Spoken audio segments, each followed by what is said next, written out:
Welcome to Sami kitchen. Sami கிச்சனில் இன்றைக்கி ஆப்பம் செய்கிறது எப்படின்னு பார்ப்போம். பச்சரிசி 2 கப்பு எடுத்துருக்கிறேன். உளுந்து ஒரு அரை கப்பு. அதில் கொஞ்சோண்டு வெந்தயம் ஆட் பண்ணியிருக்கேன். 2 மணி நேரம் நம்ம ஊற வச்சு அதுக்கப்புறமா நம்ம கிரைண்டர்லேயோ இல்லை மிக்சிலையோ அரைச்சிக்கலாம். இதில் ஒயிட் ஆப்பமும் சொல்லலாம், மஞ்சள் கலர் ஆப்பமும் சொல்லலாம். வாங்க எப்படி செய்கிறதுன்னு பார்ப்போம். 2 மணி நேரம் ஆயிடுச்சு. இப்போ நான் ஊற வச்சுட்டேன். ஊற வச்சு களைஞ்சி வச்சுருக்கிறேன். இப்போ நம்ம சோறு ஆட் பண்ணிக்குவோம்.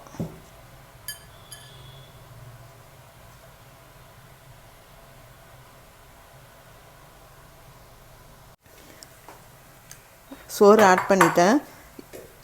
இப்படி பிடிச்சி பாருங்கள். அப்படி பிடிக்க முடியலனாக்கா கொஞ்சம் சோறு ஆட் பண்ணிக்கோங்க. இப்போ நான் இன்னும் கொஞ்சம் சோறு ஆட் பண்ணிக்குவேன். இப்படி பிடிக்க முடிஞ்சாக்கா சோறு ஆட் பண்ண வேணாம். இப்போ நம்ம கிரைண்டரில் அரைச்சிக்குவோம். இப்போ நான் ஆப்பத்துக்கு அரைச்சிட்டேன். கிரைண்டரில் தான் அரைச்சேன். இங்கே பாருங்கள், கெட்டியாக அரைச்சிருக்கிறேன். இது எப்படியும் ஒரு 8 மணி நேரம் 10 மணி நேரம் ஆகும். இப்போ வெயிலாக இருந்தால் ஒரு 5 மணி நேரத்தில் புளிச்சிரும். இப்போ மழை சீசனாக இருக்கிறதுனால ஒரு 10 மணி நேரம் இருக்குன்னு. இப்போ நான் ஒரு 10 மணிக்கு அரைச்சிருக்கேன்னா சாயந்தரம் ஒரு 5-6 மணி வரைக்கும் வெளியிலேயே இருக்கட்டும். அதுக்கப்புறமா ஒரு 7 மணிக்கு மேலே நம்ம ஃப்ரிட்ஜில் எடுத்து வச்சுக்குவோம். நாளை காலையில் நம்ம ஆப்பம் ஊற்றுறதுனால நம்ம ஒரு 2 மணி நேரம் 3 மணி நேரத்துக்கு முன்னாடி ஃப்ரிட்ஜிலேருந்து எடுத்து வச்சுருவோம். இப்போ நான் ஸ்டோர் பண்ணி வைக்கிறேன். இதை பாருங்கள், ரெடி ஆகிடுச்சு. நம்ம ஆப்பம் சுடுறத பார்ப்போம்.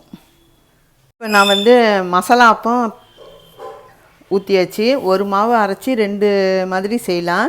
நான் மசாலா ஆப்பம் சுட்டாச்சு. இப்போ வெள்ளை ஆப்பம் சுடுறதுக்கு மாவு ரெடி பண்ணுவோம். 1/2 டீஸ்பூனு சோடாப்பூ போட்டுக்கோங்க. சும்மா கொஞ்சமாக லைட்டாக சால்ட்டு ஒரு 1/2 டீஸ்பூன் நம்ம மிக்ஸ் பண்ணிக்குவோம். நல்லா புளிச்சு இருக்குன்னு, அப்போ தான் ஆப்பம் சாஃப்டாக இருக்கும். தேங்காய் பால் நம்ம புளிஞ்சிக்கிட்டு நாட்டு சர்க்கரை ஆட் பண்ணிக்கலாம். ஜீனியை விட நாட்டு சர்க்கரை பெஸ்ட்டு. இப்போ நம்ம ஆப்பம் ஊற்றுவோம் வாங்க. வெள்ளை ஆப்பமும் சுட்டுக்கலாம், மஞ்சள் ஆப்பமும் சுட்டுக்கலாம். நான் ஆப்ப சட்டி வச்சுட்டேன். ஒரு வெள்ளை துணியை வச்சு நம்ம தொடச்சிக்கின்னு, மாவு ரொம்ப திக்னஸாக இருந்தால் இந்த மாதிரி ஆப்ப சட்டியில் வராது. நம்ம கொஞ்சம் தண்ணி ஆட் பண்ணிக்கிட்டு நம்ம இந்த மாதிரி கொஞ்சம் வச்சுக்கணும். அப்போ தான் ஆப்பம் வரும். ஆப்பம் ஊற்றுறதுக்கு நல்லாயிருக்கும். இப்போ நம்ம ஊற்றுவோம். நான் சின்ன கரண்டியாக இருக்கனால ஒரு 2.5 கரண்டி ஊற்றுறேன்.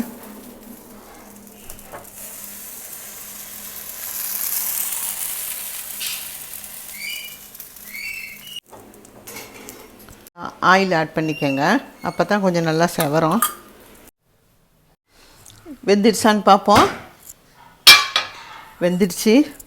தேங்காய் பால் ஊற்றி நம்ம சர்க்கரை ஆட் பண்ணி சாப்பிட்டோம்னா சூப்பராக இருக்கும். பாருங்க, ஆப்பம் ரெடி ஆயிடுச்சு. நீங்கள் 2த்தையுமே ட்ரை பண்ணி பாருங்கள். மஞ்சள் ஆப்பமும் ஒயிட் ஆப்பமும் எப்படி இருக்குன்னு பார்த்துட்டு கமெண்டில் தெரிவிங்க. சாஃப்டாக இருக்கும். அதுக்கு நம்ம ஆட் பண்ணுவோம் தேங்காய் பால். நம்ம திக்காக எடுத்துக்குவோம். நாட்டு சர்க்கரை எடுத்துக்கோங்க. ஜீனி ஆட் பண்ண வேணாம். இது 2த்தையுமே ஆட் பண்ணி நம்ம சாப்பிட்டோம்னா ரொம்ப சூப்பராகவும் சுவையாகவும் இருக்கும். நீங்களும் செஞ்சு பார்த்துட்டு கமெண்டில் தெரிவிங்க. இந்த வீடியோ பிடிச்சிருந்தால் லைக் பண்ணுங்கள், ஷேர் பண்ணுங்கள். பக்கத்தில் இருக்கிற பெல் பட்டனை ப்ரெஸ் பண்ணுங்கள். அப்போ தான் நான் போடுற வீடியோலாம் உங்களுக்கு அப்டேட் ஆகும். தேங்க்யூ.